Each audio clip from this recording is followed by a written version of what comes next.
Guys welcome back to താടിക്കാരൻ ചങ്ങാതി. ഇന്നത്തെ വീഡിയോയിൽ നമ്മൾ ചെയ്യാൻ പോകുന്നത് നമ്മുടെ ചെക്കൻ്റെ സെക്കൻഡ് സർവീസ് ആണ്. അപ്പോൾ അതിനെ കുറിച്ചിട്ടൊരു വീഡിയോ ആണ് ചെയ്യാൻ ഉദ്ദേശിക്കുന്നത്. കാരണം ഒരുപാട് പേര് പറയുന്നുണ്ട് എൻഫീൽഡിൻ്റെ സർവീസ് മോശമാണെന്നൊക്കെ പറഞ്ഞിട്ട് ഒരുപാട് പേര് പറയുന്നുണ്ട്. അപ്പോൾ ഞാൻ ഫസ്റ്റ് സർവീസ് തന്നെ വീഡിയോ ചെയ്യാമെന്ന് വിചാരിച്ചിരുന്നതായിരുന്നു. കാരണം ഫസ്റ്റ് സർവീസിൽ എനിക്ക് പ്രോബ്ലംസ് ഒന്നും ഉണ്ടായിരുന്നില്ല.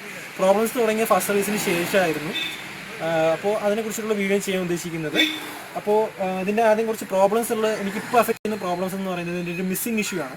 മിസ്സിംഗ് ഇഷ്യൂ എന്ന് പറയുമ്പോൾ നമ്മൾ വണ്ടി സ്റ്റാർട്ട് ചെയ്ത് പോകുന്ന സമയത്ത് ഒരു റോഡിൻ്റെ നടുക്ക് വെച്ചിട്ട് എണ്ണ ഇറങ്ങാതെ വണ്ടി മിസ്സായിട്ട് വണ്ടി ഓഫ് ആവുകയാണ് ചെയ്യുന്നത്. പിന്നെ എത്ര കിക്ക് ചെയ്താലും വണ്ടി സ്റ്റാർട്ടാവില്ല. ചോക്കൊക്കെ പിടിച്ചതിന് ശേഷം സാവകാശം മാത്രമേ വണ്ടി സ്റ്റാർട്ടാവുള്ളൂ. അതൊന്നാമത്തെ പ്രോബ്ലമാണ്. പിന്നെ അത് കഴിഞ്ഞ് രണ്ടാമത്തെ പ്രോബ്ലം എന്ന് പറയുന്നത് നമുക്ക് ഇവിടെ കാണാൻ പറ്റുന്നതാണ്. ഇവിടെ നമ്മൾ എണ്ണ ഓഫ് ചെയ്യുന്നത് മെയിൻ ചെയ്യുന്നത് റിസർവ് ചെയ്യുന്ന ഒരു ഭാഗമാണ്. ഇതിൽ നമ്മൾ എണ്ണ ഓഫ് ചെയ്തിങ്ങനെ വെക്കുകയാണെന്നുണ്ടെങ്കിൽ ഒരു 2-3 മണിക്കൂർ കഴിയുമ്പോൾ ഇവിടെ നിന്ന് ഇങ്ങനെ ലീക്കേജ് വരും. അപ്പോൾ അത് വേറൊരു ചെറിയൊരു പ്രോബ്ലമായിട്ട് എനിക്ക് തോന്നി. പിന്നെ അതിനുശേഷം അടുത്ത പ്രോബ്ലം എന്ന് പറയുന്നത് നിങ്ങൾക്ക് ഇവിടെ കാണാം, ഇവിടെ ഒരു സ്ക്രാച്ച് വരുന്നുണ്ട്. ഇത് പറ്റിയെന്ന് വെച്ച് കഴിഞ്ഞാൽ ഈ വണ്ടിയുടെ അലൈൻമെൻറ്റ് ചെയ്ത സമയത്ത്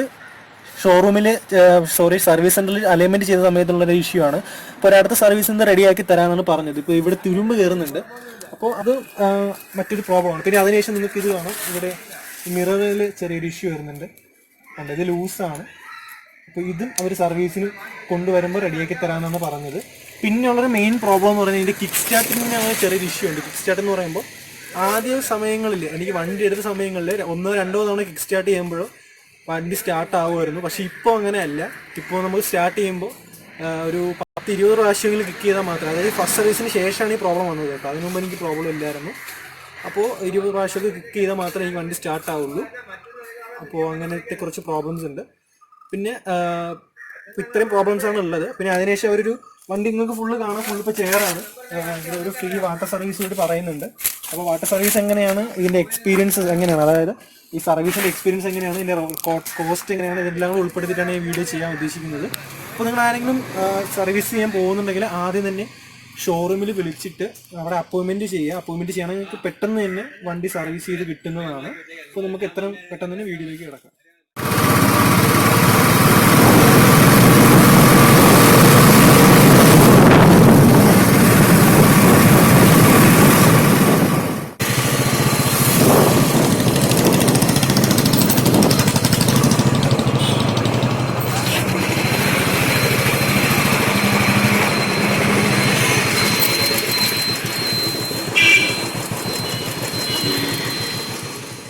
ഷോറൂം ചെയ്തിട്ട് ഏകദേശം അരമണിക്കൂറായി. അഡ്വൈസേഴ്സ് ആരും നമ്മൾ മൈൻഡ് പോലും ചെയ്യുന്നില്ല. എന്താണ് ഇങ്ങനെ, എല്ലാവരും ഇവിടെ പോസ്റ്റാണ്. നമ്മുടെ വണ്ടിയിൽ അവിടെ ഇരിക്കും.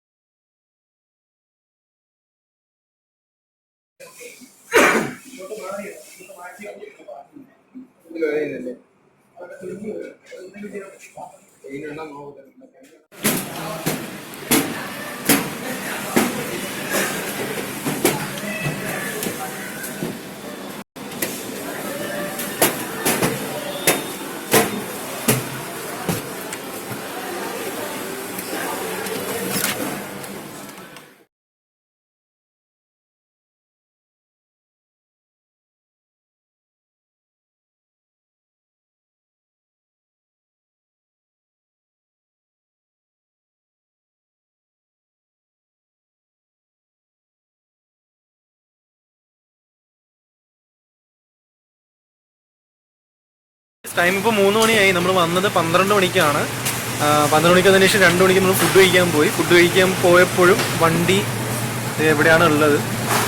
ഫുഡ് കഴിച്ചിട്ട് വന്നു. ഇപ്പോൾ ടൈം 3:15 3:15 ആയിട്ടും ഒരു വണ്ടി എടുത്തിട്ടില്ല.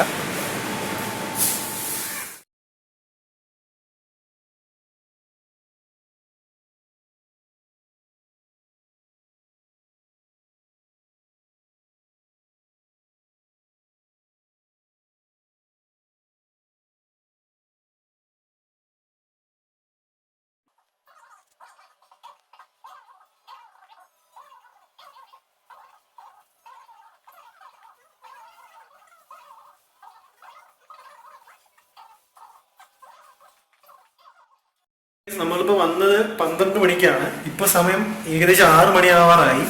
ഇതുവരെ നമ്മുടെ വണ്ടി സർവീസ് ഇത് കിട്ടിയിട്ടില്ല. നിങ്ങൾക്കിപ്പോൾ കാണാൻ നേരത്തെ എൻ്റെ കൂടെ ഉണ്ടായിരുന്നവരെല്ലാവരും തന്നെ സർവീസ് കഴിഞ്ഞ് പോയിട്ടുണ്ട്. കസ്റ്റമർ ലോഞ്ചിൽ ഞാൻ മാത്രമേ ഉള്ളൂ. ഓക്കെ, ഇവിടെ ഇവര് 90 മിനിറ്റ് ഫിക്സ് എന്നൊക്കെ ഇങ്ങനെ എഴുതി വെച്ചിട്ടുണ്ട്. ഇത് വെറുതെയാണ് ഇതൊക്കെ. ഓക്കെ കേസ്, അപ്പോൾ നമുക്ക് അല്പം ലേറ്റ് ആയിട്ടാണെങ്കിലും സർവീസ് കഴിഞ്ഞിട്ടുണ്ട്. ഇപ്പോൾ ആ സമയം നോക്കുമ്പോൾ 6:30 മണിയോളം ആയിട്ടുണ്ട്. എന്നായിരുന്നാലും കുറച്ച് ടൈം എടുത്തെങ്കിലും സർവീസ് നന്നായിട്ട് ചെയ്തിട്ടുണ്ടെന്നാണ് എനിക്ക് തോന്നുന്നത്. ഞാൻ ഈ സർവീസ് തികച്ചും സാറ്റിസ്ഫൈഡ് ആണ്. കാരണം കഴിഞ്ഞ സർവീസിനെ അപേക്ഷിച്ച് നോക്കുകയാണെന്നുണ്ടെങ്കിൽ മികച്ച സർവീസ് തന്നെയാണ് ഇതെന്ന് തന്നെ പറയാം. പിന്നെ ഇതിൻ്റെ സർവീസിൻ്റെ ടോട്ടൽ കോസ്റ്റ് എന്ന് പറയുന്നത് നമുക്കിപ്പോൾ 590 രൂപ വീൽ അലൈൻമെൻറ്റിനായിട്ടുണ്ട്. വീൽ അലൈൻമെൻറ്റ് ചെയ്യേണ്ടതായിട്ടില്ല, എന്നാലും ഞാൻ ചെയ്തു. പിന്നെ കൺസ്യൂമബിൾ ചാർജസ് 118 രൂപയാണ് വരുന്നത്. പിന്നെ എഞ്ചിൻ ഓയിൽ മാറണം എന്നാണ് പറഞ്ഞത്. പക്ഷേ 4000 കിലോമീറ്ററിലാണ് എഞ്ചിൻ ഓയിൽ മാറേണ്ടത് നമുക്ക് ബുള്ളറ്റിലൊക്കെ. അപ്പോൾ ഇത് 2800 കിലോമീറ്ററുടെ ആയിട്ടുള്ളത്. അതുകൊണ്ട് ഞാൻ 4000 കിലോമീറ്റർ വരെ വെയിറ്റ് ചെയ്യാമെന്ന് വിചാരിച്ചു. പിന്നെ അതിനുശേഷം ഇതിൻ്റെ ഫ്യൂൽ ടാപ്പ് എന്തോ തകരാറുണ്ടായിരുന്നു. അപ്പോൾ അവരത് ചേഞ്ച് ചെയ്തിട്ടുണ്ടായിരുന്നു. 400 രൂപയാണ്. അപ്പോൾ ഗ്യാരണ്ടി ഉള്ളതുകൊണ്ട് എനിക്ക് ക്യാഷ് ഒന്നും ആയിട്ടില്ല. ഫ്രീ ഓഫ് കോസ്റ്റ് അവർ ചെയ്ത് തന്നിട്ടുണ്ട്. പിന്നെ അതുപോലെ നമുക്കിപ്പോൾ കാണാൻ പറ്റും വണ്ടി ഫുള്ള് വാഷ് ചെയ്തിട്ടുണ്ട്. അത്യാവശ്യം നല്ല നീറ്റും കാര്യങ്ങളൊക്കെ ആയിട്ടുണ്ട്. ചെയറെല്ലാം പോയിട്ടുണ്ട്. പിന്നെ അവരുടെ പുതിയ എന്തോ ഒരു ഫെസിലിറ്റിയാണ് പോളിഷ് എന്ന് പറഞ്ഞിട്ട്, അത് 400 രൂപയാണ് വരുന്നത്. അപ്പോൾ അത് ഞാൻ ചെയ്തിട്ടില്ല, കാരണം അടുത്ത സർവീസ് ചെയ്യാമെന്ന് വിചാരിച്ചു. വീഡിയോ ഇഷ്ടമായെങ്കിൽ ലൈക്ക് ചെയ്യുക. അതുപോലെ തന്നെ എൻ്റെ ചാനൽ നിങ്ങൾ വീഡിയോ ആദ്യമായിട്ടാണ് കാണുന്നതെങ്കിൽ എൻ്റെ ചാനൽ ഇപ്പോൾ തന്നെ മറക്കാതെ ഫ്രീ ആയിട്ട് സബ്സ്ക്രൈബ് ചെയ്ത് ബെല്ലൈക്കൺ കൂടി എനേബിൾ ചെയ്യുക. എന്നെ അപ്ലോഡ് ചെയ്യുന്ന വീഡിയോസ് നിങ്ങൾക്ക് അപ്പം തന്നെ ലഭിക്കുന്നതാണ്. അപ്പോൾ അടുത്ത വീഡിയോ നമുക്ക് ഇവിടെ തന്നെ തിരിച്ചു